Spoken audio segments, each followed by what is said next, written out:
For centuries, some of the deepest secrets in chess haven't been shared over the board. They've been hidden between the covers of a book. But let's be real. With hundreds and hundreds of titles out there, trying to find the right one can feel totally overwhelming. It's like trying to find the one winning move in a crazy complicated position. So, which book is actually going to help you get better? Well, in this explainer, we're going to cut right through all that noise and give you a clear roadmap to the best chess books ever written. I mean, just listen to that. When a world champion like Vladimir Kramnik, a guy known for his incredible, deep understanding of the game, calls a book an absolute must, you've got to pay attention. See, these books aren't just a dry collection of moves. Think of them as a direct line into the minds of the greatest players ever. It's your chance to learn their philosophy, how they think, how they approach the battle. It's all right there for the taking. And right now, more people are looking for that wisdom than ever before. We are in the middle of a massive global chess boom. You had the Queen's Gambit get everyone hooked, and now you've got this incredible new generation of superstars like Gukesh D lighting up the scene. Millions of people are downloading apps, playing online, and they're hungry. They don't just want to play, they want to get good. But that's when you hit the wall, right? You get all excited, you go online to find a book, and bam, you're faced with this overwhelming paradox of choice. There are books on weird openings, super complex endgames, fuzzy strategic ideas, and you're just sitting there thinking, okay, where do I even start? What's for me? Which one of these is actually going to help me win more games? Well, that's the exact question we're going to answer. All right, so here's our game plan. We're going to walk through this just like a player's journey. First, we'll tackle that big question everyone's asking. Then we'll get into building a solid foundation. After that, it's all about strategy and tactics. Then we'll dive into the all-important endgame, learn how to think like the legends, and finally, we'll help you figure out how to build your own perfect chess library. Every great player starts at the exact same place, square one. But the first big leap in chess isn't just knowing how the pieces move. It's about going from knowing the rules to knowing what you're actually supposed to do. It's that moment you stop and ask, okay, what's my plan here? Why is controlling the center such a big deal? This is all about building that foundation you can rely on. So for new players, you've really got two main paths, and it all comes down to how you like to learn. On one hand, you've got the icon Bobby Fischer Teaches Chess. This thing is less of a book and more of a workout. It just drills you with puzzles over and over, hammering in those key checkmating patterns until they're second nature.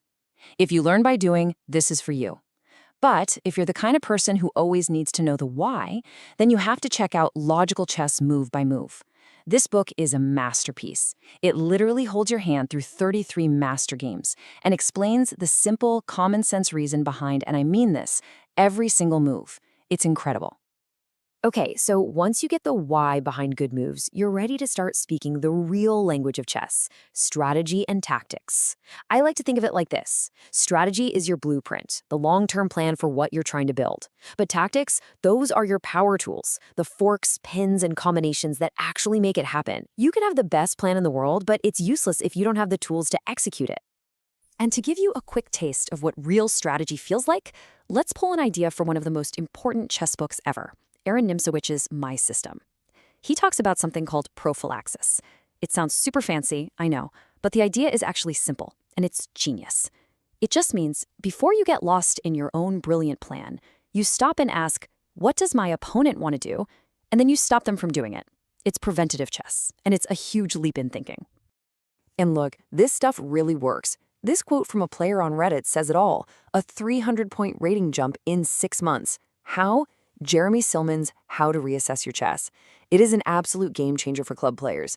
Silman's genius was to boil down all of chess strategy into one simple idea: imbalances. He teaches you to just spot the key differences in a position, like a better pawn structure or control of a key file. Once you see those, the right plan almost magically appears. It's a whole new way of looking at the board. But let's be honest, all the amazing strategy in the world won't save you if you blunder a piece.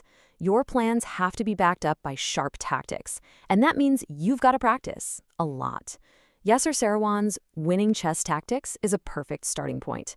The Soviet Chess Primer, that's the legendary manual that built champions like Kasparov. And if you just want an insane amount of practice, Laszlo Polgar's huge book is basically a brick with over 5,000 puzzles. You'll never run out. Now we get to the part of the game that most players hate, but that the masters know is where it's at. The end game. This is what truly separates the good players from the great ones. The board looks simpler, yeah, but the play gets way more precise. Every single move counts. This is where countless games are won and lost. You've heard the saying, endgames win tournaments. Well, it's not just a cute phrase, it's a stone-cold fact. I mean, look at the highest levels today. Gukesh's historic victory over Magnus Carlsen was a masterclass in endgame technique and just pure grit. If you're serious about getting better at chess, mastering the endgame is totally non-negotiable. So when you talk about endgame books, there is one name that stands above all the rest: Mark Dvoretsky. His endgame manual is, and this is no exaggeration, the absolute Bible of endgame theory. I mean, just listen to the people who recommend it. Kasparov said it's his favorite chess book. Kramnik calls it an absolute must. Top grandmasters today still swear by it. It is, without a doubt, the gold standard. But, and this is a huge but, there's a catch. For all the praise you hear from grandmasters, you'll hear an equal amount of pain from regular club players. This book is legendarily difficult. It is dense, it's brutally technical, and honestly, for most people, trying to learn from Dvoretsky is like trying to learn to swim by getting thrown into the deep end of the ocean. So for the 99% of us, we need a better path. And thankfully, there are two fantastic alternatives. First, you have 100 Endgames You Must Know. The title says it all. This book is super practical. It just focuses on the critical positions that you will actually see in your games. On the other side, you've got Jeremy Silman's Complete Endgame course, which is just structured brilliantly. It's organized by rating levels, so you literally only read the chapters that apply to you right now. It's an amazing way to learn exactly what you need without getting overwhelmed. Okay, so far we've talked about the science of chess, the strategy, the tactics, but chess is also an art. It's a fight between styles and personalities. And to really get a deep appreciation for the game, you've got to study the masterpieces. Game collections where the legends break down their own best games are the absolute best way to do that.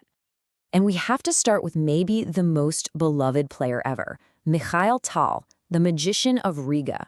Oh man, his games were just beautiful, electrifying chaos. He'd make these wild sacrifices that looked totally nuts, but they would just overwhelm his opponents. Reading his book is less about learning openings and more about learning to be fearless and creative. It reminds you that chess can be an adventure. Then you go from the chaos of Tal to the ice-cold crystal clarity of Bobby Fischer. His book, My 60 Memorable Games, is a masterclass in pure logic and aggression. What's so great about it is Fischer's brutal honesty. He tells you exactly what he was thinking, with no ego. It's like getting a direct look into the mind of a chess predator who had this unstoppable will to win. And finally, there's Garry Kasparov. He's not just one of the greatest players ever, he's also one of the game's greatest teachers. His series, My Great Predecessors, is this massive, epic work. He goes through the games of all the world champions who came before him and shows you how chess itself evolved. It's like getting a PhD in chess strategy from the man himself. And hey, don't just take my word for it. The numbers speak for themselves. You look at ratings from thousands of readers on Goodreads, and these books are at the absolute top. You see Fischer and Tal, of course, with these sky-high ratings, and right up there with them is another classic, David Bronstein's book on the Zurich 1953 tournament. It's just a beautiful, brilliantly told story of one of the greatest chess battles ever. Phew, okay, we've covered a ton of ground, from the very basics to grandmaster-level endgames. So now it's time to bring it all home and make it practical. Let's talk about how you can build your personal library. It's your move. Just think of this table as your personal roadmap. It's simple. If you need a solid foundation, you start with logical chess. And then down the road, you can move on to My System. Need to get tactically sharp? Start with Sirawan, and then graduate to something like The Art of Attack.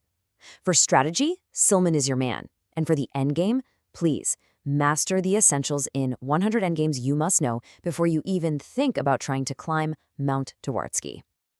And that really brings us to the single most important point of all of this. The goal is not to become a book collector. It's not about having a beautiful shelf full of chess books that you never actually read. It's about being a detective in your own game.